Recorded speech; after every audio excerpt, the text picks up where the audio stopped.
There's a notorious mobster named Skinny Joe Merlino, and he owns a cheesesteak shop in South Philly.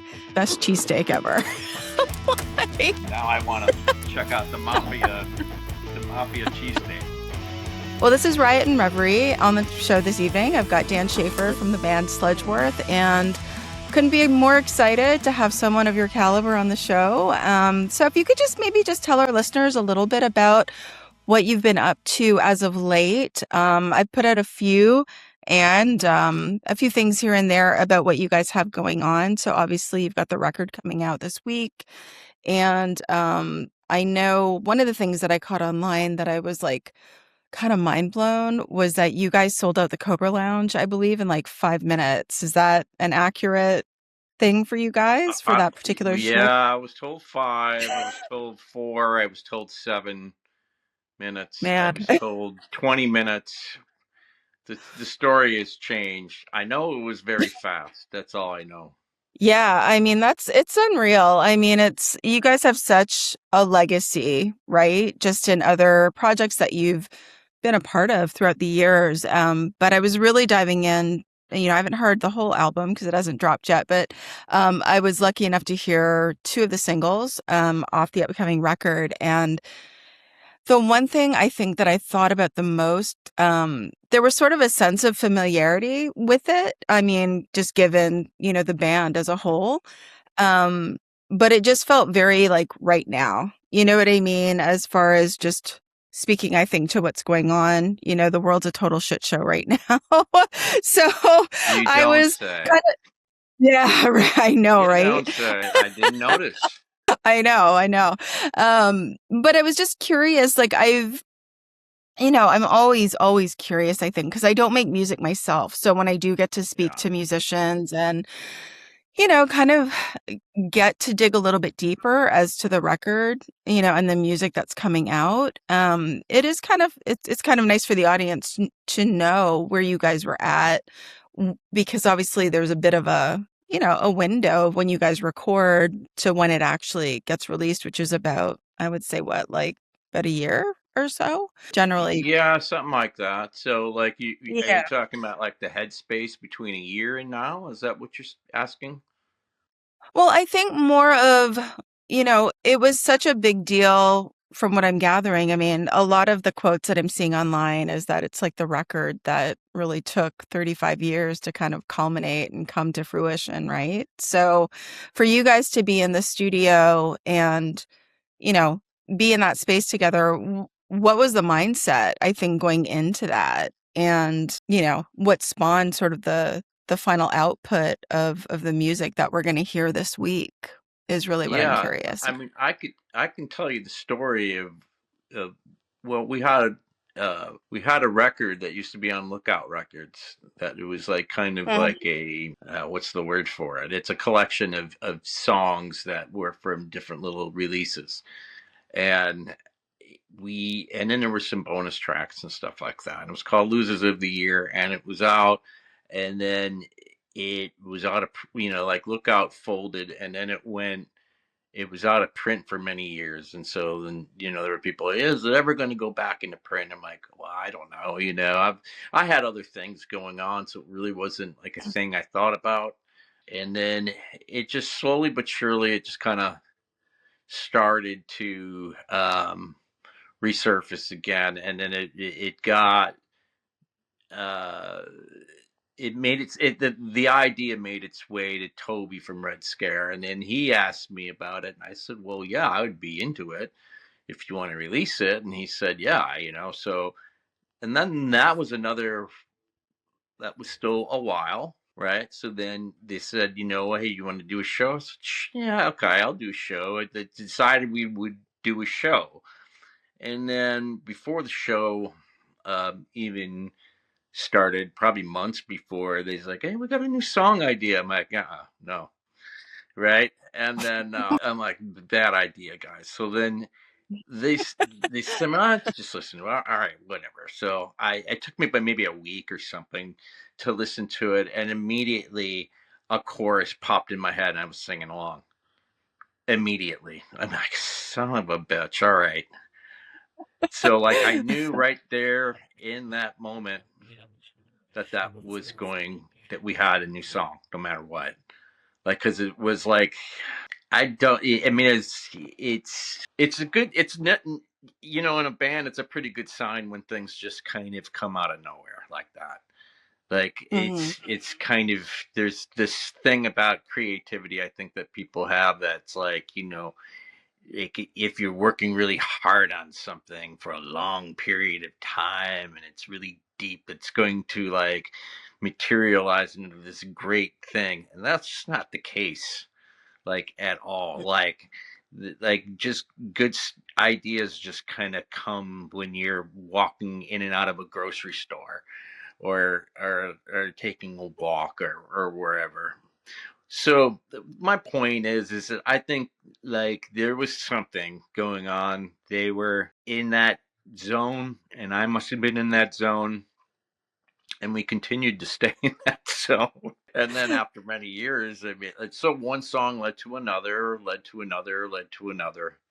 And so, you know, when I would send ideas back, you know, because we were contributing via email, so it was Okay. just kind of going back and forth. And, you know, we were just getting more excited about it as it just went. And so it's, that's the story, you know, it's a strange one, I guess, because it's been so Well, long. I mean, you know, it doesn't seem like something a band that hasn't been around that long would just suddenly show up and then put out something. That mhm. typically doesn't happen, but it did. You know, it's a Yeah. trip, man. I tell you. I mean, we've known each other since we were kids, and so you know, like my guitar player, I've known since I was 13, since middle school. So, Oh like, man. you know, the first time I ever played anything was with him when we were, you know, in his garage, like at 13. You know, so Hmm. we all go like way back. So it's Yeah. it's it's kind of a trip. I can imagine. The last interview I did was with Chris Cresswell from the Flatliners, and him and his bandmates have also known each other since middle school. Kind of the same vibe, and they've been at it a little bit less. I mean, they've been, at it for about 2 decades. But he kind of said the same thing. Like, and the question that I asked him too is something I'd love to know is, when you have been playing with people for as long as you have and starting, I mean, you guys started as kids, obviously. And so, you know, what I often think is just how the landscape of music has shifted, even for myself. I mean, I'm a Gen Xer. So when I started listening to music, it was on vinyl, mixtapes, all of those kinds of things. And then fast forward to now, the industry is just so incredibly different. And I think one of the things that I think too is like, from my lens, I still have I've got a bit of a different approach to just life in general, just given my age. But as far as making music, I mean, there's just so much more involved these days. So how much of that do you really just pay attention to? Because I mean, a lot of people are so concerned with like algorithms and just pushing out content. And I know that's part of it, but I would think, like there's just got to be a point where you kind of say to yourself like, is that important, or do we just create like and just sort of put it out and see what happens? Because Yeah, yeah, yeah. that's what art is, right? Like I don't Right. really pay my yeah, so No, I I mean, hate all that shit. same. That stuff sucks. Yeah, a lot. No, I understand that's the way things are done now, but Yeah. you know, and I can play that game to a point, but I gotta draw a line sometimes too. I'm like, you know, okay, I like there's times I'm like, I'll meet you halfway, man. I understand it's the way things are, but no, I'm the kind of person that just like I like doing creative things, mostly music. I've been a music fan since I was 5 years old. I continue to be a music fan, and it's pretty much that simple to me. Yeah. Well, let me ask you then, like, what are you sort of listening to these days? Like, you know? as far as this month? Like, are there any, because I'm always on the hunt for new music. Like, I've got tried and true, records that I listen to all the time, but I Sure. kind of I made a deal with myself early on when I was young. I was like, you know what? I just never want to get stagnant and be one of those people that's like, yeah, like, those are the good old days, or like that's the Yeah. band. I mean, Yeah. there's so many great bands, but it's like there's so much new music out there, and a lot of it Right. isn't, algorithms. It's people still making shit in their basement, right? Like I catch it every now and then. But what about yourself? Like, are you always on the hunt for new music, or do you even get online, scouring the internet, No, trying to see I about don't. random? I, I No. I I don't get online. Like I said, I've been a music fan my whole life, but like when it comes to like popular music, I'm not the person Mm-hmm. to ask. I mean, I don't know. I couldn't tell you. I know what Taylor Swift sounds like. I can name a Mm-hmm. couple songs, and that's about it. I mean, like Yeah. I can't really tell you much about like really any mainstream artist. I can tell you about like you know, a rare like punk band from New York City, but like I can't tell you about like top 40 music. I just don't listen to it. I don't really like it, so I just kind of don't really go there. Yeah. So, but I mean, I hear stuff I like.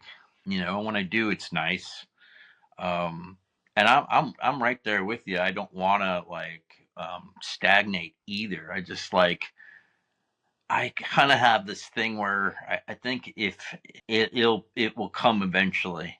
It will find me. You Mm-hmm. know what I mean? Like music almost always has. When I was a kid, I would search it out more, but eventually it finds me. Yeah. Like if like or somebody will come along and say, yeah, maybe you should just check this band out. And then I will listen. But yeah, I know what you mean. Like I get into those old like I have my standbys that like I will listen to, or whatever, or that revolves. But really, like it that also constantly revolve like changes as well. Mm-hmm. Like yesterday, I listened to Howling Wolf, right? Okay. Um, Yeah. and then I listened to the new old 97s record like 2 days ago. I think I listened to a Bad Religion album about a week ago. Um, Mm-hmm. and so it's just it's just random. I think it's and it's like that for all of us in the band too. I mean, it's like if you were to ask us, it's all over the place. It's not like how it was when we were a band back in the day, I guess. Mhm.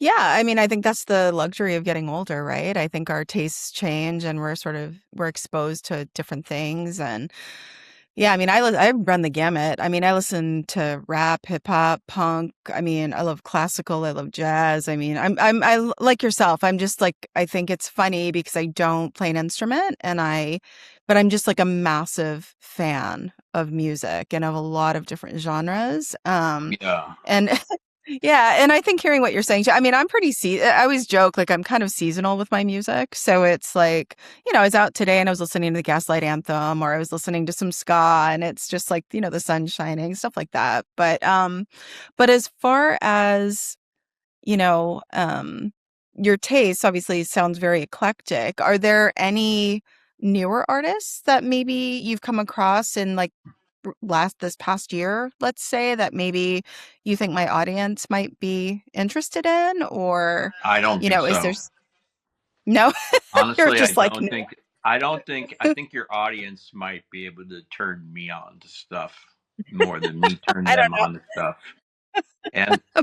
and I Possibly. think this is also kind of comes with getting older too. Like you just kind of fall out of the loop a little bit. Not Hmm. totally. I haven't totally, but I have a little bit for kind of a long time now. Like it just kind of get used to just living your life and just kind of like you don't go to as many shows or you don't see Yeah. people as often as you used to. So there's a lot of factors I think into it. And I already play in a band. I think if I didn't play into a band, maybe Hmm. then yeah, I would probably be the guy that would say, "Hey, you should hear this, you should hear that," Yeah. after working and with kids and and playing in a band already. I think like you find yourself at least in my case just kind of going with the standbys. Yeah. you know I can understand that. I mean, it's like I think when you do the thing that you love all the time, in the space of music, I think, yeah, you kind of do have those old standards. Funny, I heard this guy online say one time where he's like, he was basically saying, he's like, I'm so sick of people saying that I saw so and so because all these bands are huge now. He's like, people stop going to smaller shows. And that's where you discover, a lot of that new music. And so I thought about myself. I guess I'm really agreeing with you because I find that it's more of a struggle for me to get out to shows now. Even I'm not old, but I'm just like, it's like, it's yeah, more of an effort because the recovery time is a little bit greater, if I'm out super late or, if I'm going to like a 3-day festival or something like that. yeah, that's But he basically exhausting. said, yeah, it can be. I know, like especially for you playing a show, like I don't know how you guys do it, quite frankly. Like it blows my mind, especially when you're on tour doing it night over night over night, right? Like it's a lot of Yeah. effort to exert mentally and physically. So from that, based on what you said, I think I'm trying to like make more of a concerted effort. I think what I've noticed too, there's a lot of bands that I love and are so beloved to me that there seems to be this like resurgence too of, new iterations of whatever those projects are or artists, like, you guys are putting out a new record and it's kind of I think bringing out new audiences for you guys. I would hope, I'm I would hoping think. there's people that it's just not the old person's club, but No. time will tell, right? Um, Yeah. no, but it's been fun either way. But yeah, ideally, I would like it to go that way. Go ahead. Newer faces and younger people coming out, but time will tell. Yeah. Well, at least I've noticed in the last little while that like bigger bands are taking some, up and comers too. So you've always got, like the headliners and you've got, some other supporting acts that have been around for quite a bit, and then some either like a small show town opener kind of thing. And that would aid in in bringing out some new people. But I think anytime you guys put out a new record, I mean, that's going to bring out new fans too. Because quite frankly, there might be, some people out there that that are either not familiar with, a lot of the projects that you've been in, which are so legendary to someone like myself and may not know that and are just introduced. And so that gateway of like this new record might be their gateway into not just what you're doing now, but into everything you've ever done, and so that's Yeah, kind of I find that yeah. fascinating. Like Mhm. if there's a band you like, you're like, well, what are they into? And then you want to Yeah. hear that Yeah. band, and then the chain just keeps going back. I've been doing Yeah. that kind of thing my whole life, so I totally get it. I mean, because everyone's got that gateway band, I think, into, and again, I'm sure your taste in music sounds very diverse, but when it comes to, I would say like punk music specifically, what would have Hmm. been a gateway band for you when you were Well, younger? it would be the Ramones and Naked Raygun. Oh, wow. Well, those are pretty great bands. Yeah. I Naked find it, Raygun, especially for Sludgeworth. So, I mean, like it's Naked Raygun were another Chicago band. So those are like yeah. the two bands that like kind of made me want to be in a band. But I mean, it really goes all over. Like there's just so many that I can name, and But I always kind of talk about those two because those kind of were the two big ones when I was first starting. You know. Well, I feel like, yeah, I mean, everybody's, at least, I would think that most people can sort of recollect one of those defining bands, that either wanted, were informing you playing music, like you said, picking up an instrument, or, just starting a band. And I think, too, just with the genre of punk, I think that's what's so incredible, right? Like, not everybody's got to be this amazing musician or vocalist, but it's just Yeah, heart. You know, thank God, yeah, right? yeah, okay, Thank yeah, God. that's my favorite. I know my friends joke all the time because a lot of I mean, pretty much all the music I listen to, I can fully appreciate talent and skill set, but if it has no heart, like I just can't buy in, I need some Yeah. soul and whatever, whatever that is. So, Yeah, I um, tend to think people know it too when they hear it, you know. mm, Like I think these guys mean it, or I think these women mean it, I think it can yeah. you can kind of tell. At least I think I can. I think I can. There's just something Mhm. there that I'm like, nah, this doesn't feels like bullshit. You know what I mean? Uh, Agreed. Well, I was going to ask you, we started sort of the conversation talking about the new record, and I guess where are you guys at with that? Because you guys have a string of like, do you have a string of shows coming up that are outside of what's already been posted and what you've played, and what does that look like for the band upcoming? yeah. Well, we're gonna do like a few days with Teenage Bottle Rocket. I think Mm-hmm. we're gonna do a record release show in Chicago. We're doing two of them actually. There's some other stuff. I don't know if I can talk about it though. I think it might be a surprise. Okay. so, um, I better refrain from that part. But yeah, there'll be more. I'm Yeah. being sworn to secret with one of them. One should be in Minneapolis. Okay. That's another one. It's like a little mini kind of festival thing. Okay.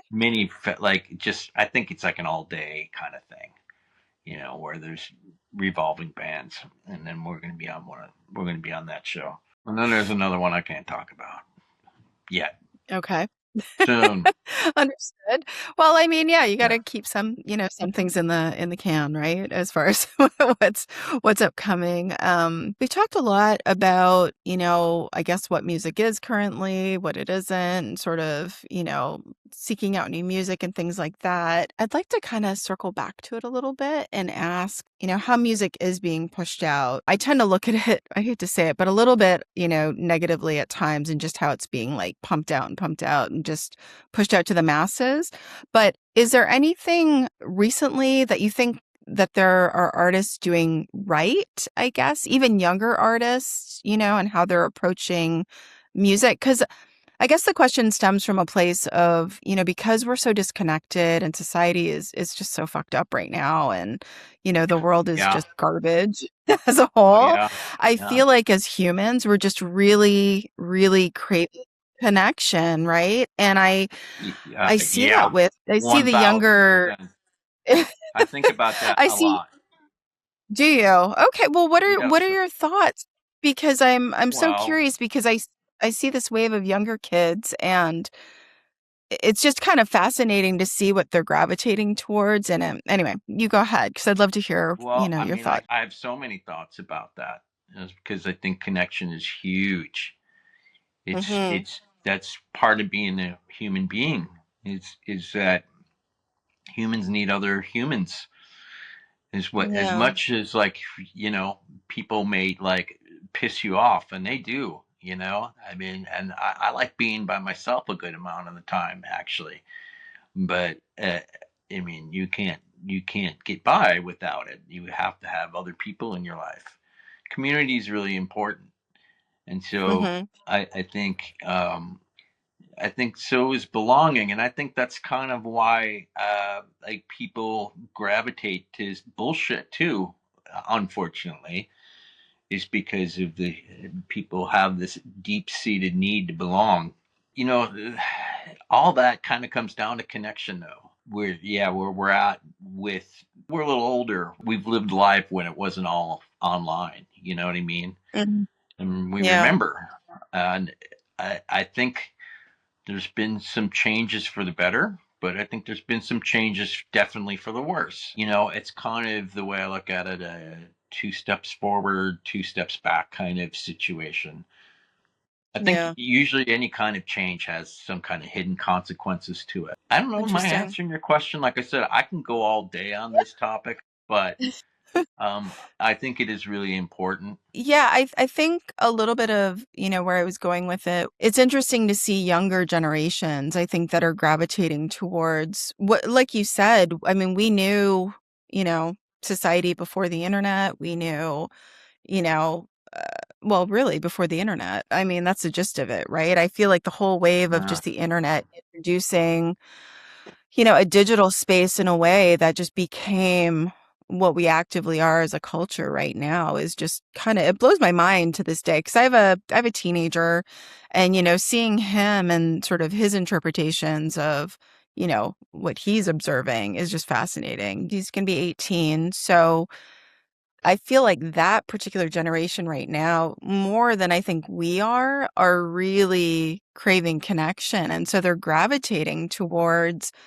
stuff that, people refer to as nostalgia, right? I mean, but really it was our lived experience, which I think is kind of comical. So it's kind of funny to sort of see the cycle. And I think when I mentioned earlier, and I was listening to the first couple of tracks that I've been able to hear off the new record, it, and I can't speak to what you guys were thinking about or, what, went into it. Like it felt very of right now, but there was uh-huh. something like so familiar about the way that you guys wrote it, the sounds, just the way that it was like outputted. It just, I don't know. I mean, I think it's great. I'm just so excited to hear the rest of the record. And um, and I think, we were touching on, newer fans and things like that. I think, again, one of those things that I'm always cautious of is just, I don't want to get stuck in the past. I want to honor it Yeah, and I want to appreciate it, but I see a space for you guys where you're not that. Like you're not like this imitation of yeah. anything. It's a A genuine real thing nostalgia of where act or something. Yeah, no, it's just hot like trap. Nobody wants that. no. Well, I mean, we talked a lot about that anyway, and it was like to us, it was like I couldn't do that if I try. I'm not the same person as I was 35 years ago. How am I supposed to do that? But at the same Amen. time, like there's a certain kind of way like musicians may think creatively, and then you get them together and certain things come out. You know what I mean? Yeah. And I think there's a consistency with that that's kind of Mhm. similar to back then. Not totally, it's not exactly, but it's pretty close, I think. So um Yeah. it's interesting, but the way we approached it was just, yeah, I don't I don't want to sing about anything nostalgic. I just don't, just try to capture what matters in a way that I think represents the band maybe. And if we kind of diverge from that sound a little bit, that's fine. But try to, Mhm. like, I don't know, it was a balance. Like, you would try not to be you try to be focused while still being loose. Try to, like, live in the present but celebrate the past maybe. Mhm. You don't live in it, right? But Right. you don't go like it's kind of ridiculous to us to be like, well, that's the past, who cares? No, we had fucking blast. We had some hilarious times, and of course we're going to Yeah. talk about it, you know what I mean? Yeah. You just don't want to, you just can't live there. So that's Yeah. kind of, Well, yeah, and I think like I think like as you were talking, that's what really it's like that DNA is still there, right? In the band. It's just, yeah, you guys are living different lives, and I think there's nothing better than that culmination of that history kind of now and kind of getting into a space and getting into a room and seeing what happens because it either can go, one of two ways. And like you said, I think you guys got together and it just instantly you were thinking of songs and music and it obviously was meant to be, when it yeah, happened. And I think that's creativity. I mean, like you said, it happens when you're, taking a shower or you're on the bus or you're wherever. You said that earlier. And yeah, it's so true. I mean, you can't force it. And so I think it's no, very special. I think what you guys have done, and I think it's very exciting for fans for sure. Especially to see you guys live and to see you guys perform it live will be pretty magical. I think it's The Go rule ahead. that we have is of course we're all old now, but like you can't play like an old person, right? No, You of gotta course. play like you can't do that, right? But you Yeah. can be old and play. Yeah. And there's that's the difference. That's kind of what I've hammered in there. Everyone in the band is completely on board with that. Like you don't, I love that. you know, as soon as you start to sound like an old person, then it's time to hang it up because then the Yeah, spirit's man. kind of broke. You know what I mean? It's about the spirit, Yeah. right? Yeah. Because you can still do all that stuff. It's I think we actually I think we kind of sound a little bit better now than we did back in the day because I'm not really Hmm. sure why, but we practiced a lot back then. But Yeah. I don't. I'm not. Yeah, I don't know. I'm babbling here. No, not at You, all. Not at all. Well, maybe now's a good time to wrap it up then. And definitely, I just wish you guys good luck, with the shows and, any touring that you guys do, or we're excited. I mean, everybody I've talked to at the station that my show airs on is like super pumped for everything you guys are doing. So just wanted to say thank you. I'm really excited to hear that. Like that there's some excitement and where you're at in Philadelphia. There is So no, at New that's awesome. Jersey. What's Yeah, that? New Jersey, Philly, Yeah, Jersey. tri-state area. So, yeah, we've got people in, New York, New Jersey, and Philly for the station. Yeah, yeah, yeah. My station manager, I'll give him a shout out, Chris. He's just super pumped, man. I told him I was doing an interview with you, and he's just like, dude, I fucking love that band. So I was just like, well, I'll let you know how Awesome. it goes. Yeah, Yeah. yeah. Oh, well, cool, Dan. I thank you so much. It's been a real pleasure, and hopefully you guys play a show in Philly. And if you do, I'll definitely say hi when you guys do, if that happens. And yeah, Tell me thanks where the good again, cheesesteak is. dude. You know what? It's kind of funny. So I will share that. I will let you know before I go. There's a notorious mobster named Skinny Joe Merlino, and he owns a cheesesteak shop in South Philly. And when I tell you, best cheesesteak ever. Like, it's a good shop, It, and the lore, if it's the lore mob that owned, I think yeah. It yeah. sounds like it's See, better for some. Where did I come up with that? I don't It's know, got but to I be love better. it. It's mob owned, right? Oh man. Well, they talk shit all day. Like when they run like their social media content, it's just so funny, man. He really plays up the mobster kind of thing, and it's just great. It's great for marketing and it's just good fun, but Oh, like I bet it's legit. really good for Yeah. marketing. Yeah. I mean, Oh well, I'm yeah. Yeah. excited. Like now, I want to check out the mafia cheesesteak. Well, I'll send you a link just so you can check it out before you come to Philly sometime. So, I appreciate uh, that. Yeah, For sure. Well, you have a great rest of your night, and yeah, and thanks again. And hopefully we'll talk to you again sometime soon. yeah. Thanks for having me.